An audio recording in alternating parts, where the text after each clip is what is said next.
fascinating story. It's almost like out of a Hollywood movie or a bad Hollywood movie. But the tactics that this couple used to engage in this espionage, it's a really interesting mix of, on the one hand, somewhat sophisticated communication practices, and on the other hand, completely sort of, no pun intended, ham-fisted attempts to pass sensitive or classified information, to include sticking a flash drive in a peanut butter sandwich, apparently. Yeah. And that in itself was quite extraordinary. It literally probably was their undoing, because it was just so out in the open, wasn't it?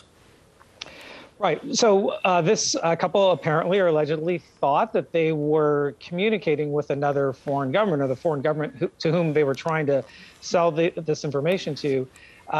Yet the way in which that information was intercepted, apparently en route, and then passed to the FBI, and then they were by late 2020 apparently then only communicating with FBI agents. They didn't know that, and that's how this whole chain of events unfolded. Javed, will we find out who this foreign country that they were trying to deal with was?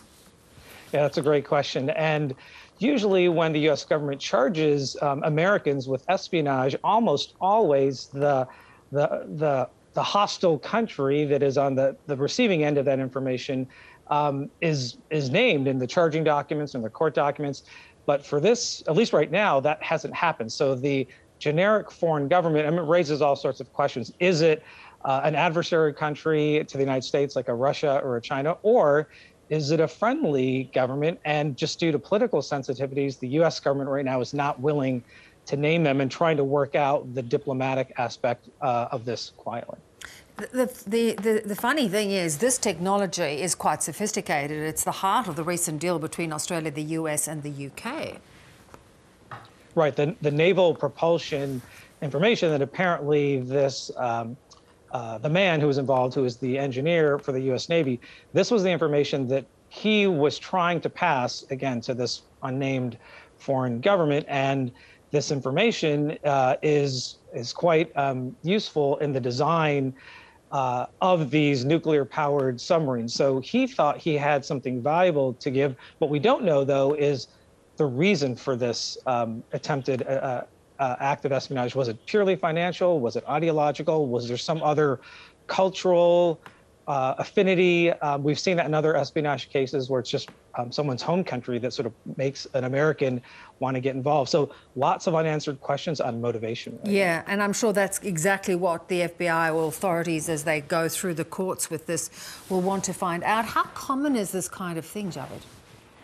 Well, unfortunately, in our country, there have been several instances of high-profile instances of espionage. So people in the national security establishment then trying to violate their oath that they took. And when I was in government, I took that same oath, and not once, obviously, did something like that cross my mind. But the people who do that, again, make these choices for different reasons. And thankfully, in this case, the information didn't go to a more nefarious purpose. But in other instances of espionage in the United States, where a foreign government is on the receiving end of that, that has led to the deaths of individuals and intelligence assets and the termination of intelligence programs. So this could have, or has had, profound effects for our national security in the past. Luckily, I don't think in this case that has happened. Yeah. You know, the peanut butter sandwich, as you point out, makes it sort of stick out in a way, this story. But if it had been through digital means, this could have had a very different ending. Well, good use of the word "stick" there on the pun as well. But they actually apparently were using digital communication platforms and technologies initially to communicate with, again, this who they thought was a foreign government. So apparently they were using encrypted applications, probably Telegram or WhatsApp. They wanted their currencies or their payments paid out in Bitcoin.